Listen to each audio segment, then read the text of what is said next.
नमस्कार।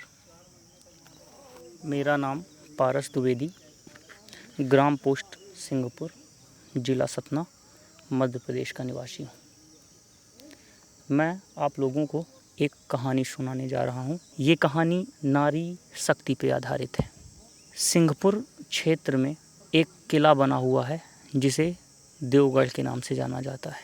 उस किले में पन्ना रियासत के जो राजा थे उनका एक सामंत राज करता था।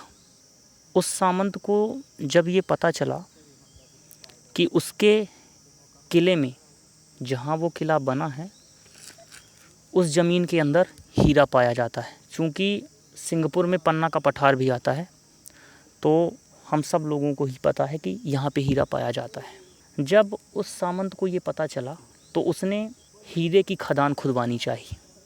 पर जब ये उनके राजा को पता चला, जो पन्ना राजा थे, उन्होंने इस बात से इनकार कर दिया कि आप उस ज़मीन पे खुदवाई नहीं करवाओगे, क्योंकि वहाँ हमारा हक है। पर उस राजा ने बात नहीं मानी और वहाँ पे खुदवाई चालू कर दी। जैसे ही पन्ना राजा को ये पता चला, उन्होंने अपनी सेना के साथ इस किले पे हमला कर दिया। किले की बनावट ऐसी थी कि आगे की जो 3 दीवारें थी वो बहुत ही शक्तिशाली थी, लेकिन उस किले के पीछे एक नदी बहती थी और नदी के पास की जो दीवार थी, किले का जो पिछला हिस्सा था, वो बहुत ही कमज़ोर था।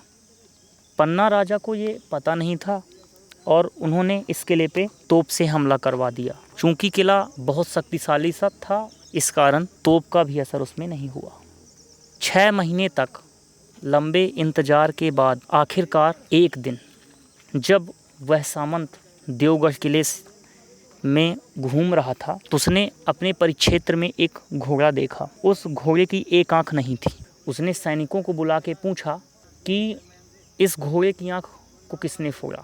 तब उन्होंने बताया कि एक व्यक्ति है जिसने इसकी आंख को फोड़ दिया है। राजा ने उस व्यक्ति को बुलाया और कहा कि इसके दोनों हाथ काट के किले के बाहर फेंक दिया जाए।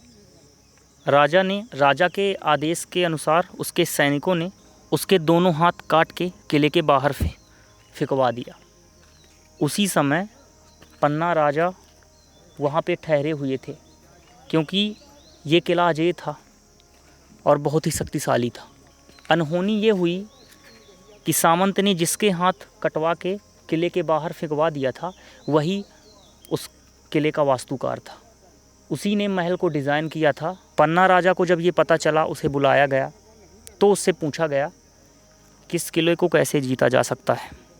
तब सामंत ने बताया कि आगे की जो 3 दीवारें हैं इसको नहीं तोड़ सकते, जो पीछे की दीवार है वो मिट्टी की बनी हुई है। अगर आप नदी के उस पार से इस किले पे हमला करें तो फूट जाएगी। पन्ना राजा ने यही किया, नदी के उस पार से तोप लगाई और चलवाई। चूँकि नदी काफ़ी चौड़ी थी और इस पार से हमला करने में तोप का गोला दीवार तक नहीं पहुंच पा रहा था। तब उस वास्तुकार ने ये बताया कि अगर आप यहाँ पे पेड़ के मोटे मोटे तने रख दें और उस पे तोप चलाएं, तो ये पेड़ के तने दीवार से टकराएंगे और टूट जाएगी दीवार। ऐसा ही हुआ।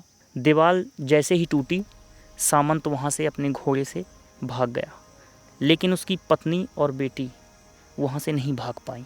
उसी किले में एक बहुत ही गहरा कुआं था, तो राजा की पत्नी और लड़की ने अपने सारे जेवर और महल का खजाना उस कुएं में डाल दिया और स्वयं कूद गईं और अपनी जान दे दी।